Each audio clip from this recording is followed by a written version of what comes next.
ആന എഴുന്നള്ളിപ്പിൽ വീണ്ടും വനംവകുപ്പിന്റെ ഉത്തരവ്.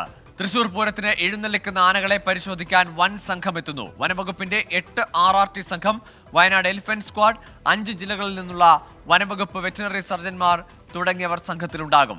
ആന ഇടഞ്ഞാൽ നിയന്ത്രിക്കാനായി കൺട്രോൾ റൂം ആരംഭിക്കും. സൂരജ് സജി ചേരുന്നുണ്ട് തൃശൂരിൽ നിന്ന് വിവരങ്ങളുമായി. സൂരജ്, ഇന്നലെ സുരക്ഷിത അകലം 6 മീറ്ററാക്കി കുറച്ചുകൊണ്ടുള്ള സർക്കുലർ ഇറക്കി. അത് ഹൈക്കോടതിയെ അറിയിച്ചിരുന്നു. ആ ഘട്ടത്തിൽ പരിശോധനയെ സംബന്ധിച്ച ചില കാര്യങ്ങൾ, പ്രത്യേകിച്ച് തെച്ചിക്കോട്ടുകാവ് രാമചന്ദ്രന്റെ ഫിറ്റ്നസ് അടക്കമുള്ള കാര്യങ്ങളിൽ കോടതിയിലെ സംശയം ഉന്നയിച്ചിരുന്നല്ലോ.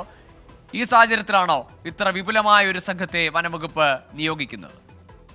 ഗൂഗിളി ഹൈക്കോടതി നിർദ്ദേശപ്രകാരമാണ് ഇപ്പോഴത്തെ നടപടി എന്നുള്ളതാണ് ഈ വനംവകുപ്പ് ഈ ഉത്തരവിന്റെ ഭാഗമായിക്കൊണ്ട് തന്നെ വ്യക്തമാക്കുന്നത്. ഈ ആന എഴുന്നള്ളിപ്പുമായി ബന്ധപ്പെട്ടുകൊണ്ടാണ് ഇപ്പോൾ ഈ കർശന നടപടികളിലേക്ക് വനംവകുപ്പ് കടന്നിരിക്കുന്നത്. വനംവകുപ്പിന്റെ തന്നെ 8 RRT സംഘമാണ് ഈ പൂരത്തോടനുബന്ധിച്ച് ഉത്സവത്തിൽ പങ്കെടുക്കുന്ന ആനകളുടെ പരിശോധനയ്ക്ക് എത്തുക. അതോടൊപ്പം തന്നെ വയനാട്ടിൽ നിന്ന് എലിഫന്റ് സ്ക്വാഡത്തും 5 ജില്ലകളിൽ നിന്നുള്ള വനംവകുപ്പ് വെറ്റിനറി സർജൻമാർ തുടങ്ങിയവരെല്ലാവരും ഈ സംഘത്തിലുണ്ട്. ആന ഇടഞ്ഞു കഴിഞ്ഞാൽ നിയന്ത്രിക്കുന്നതിന് വേണ്ടി പ്രത്യേക കൺട്രോൾ റൂം തുറക്കും.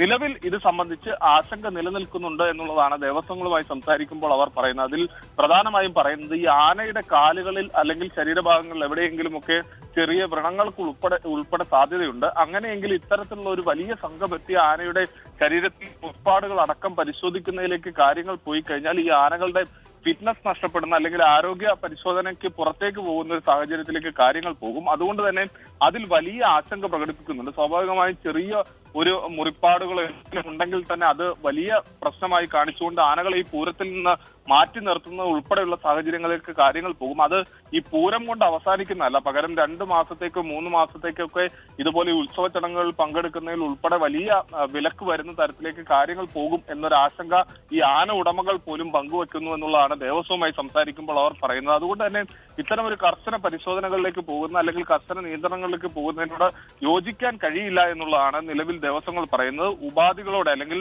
സുഗമമായ രീതിയിൽ ഈ പൂരം മുന്നോട്ട് കൊണ്ടുപോകുന്നതിനുള്ള ഒരു നടപടിയാണ് വകുപ്പിന്റെ ഭാഗത്തുനിന്ന് ഉണ്ടാകേണ്ടത് എന്ന് ദേവസ്വങ്ങൾ ചൂണ്ടിക്കാണിക്കുന്നു. മറുവശത്ത് ഹൈക്കോടതി നിർദ്ദേശപ്രകാരമാണ് ഇത്തരത്തിലൊരു നടപടിയിലേക്ക് പോയത് എന്നുള്ളതാണ് ഈ ഉത്തരവ് ഇറക്കുമ്പോഴും വനംവകുപ്പ് വിശദീകരിക്കുന്നത്. എന്തായാലും കർശനമായ പരിശോധനകളിലേക്ക് കടക്കുന്നു. ആനയുടെ ആരോഗ്യസ്ഥിതി പരിശോധിക്കുന്നതിന് വേണ്ടി വലിയ സംഘമാണ് ഈ തൃശൂർ പൂരത്തിലേക്ക് എത്തുന്നത് എന്നുള്ളതാണ് വനംവകുപ്പ് അറിയിക്കുന്നത്.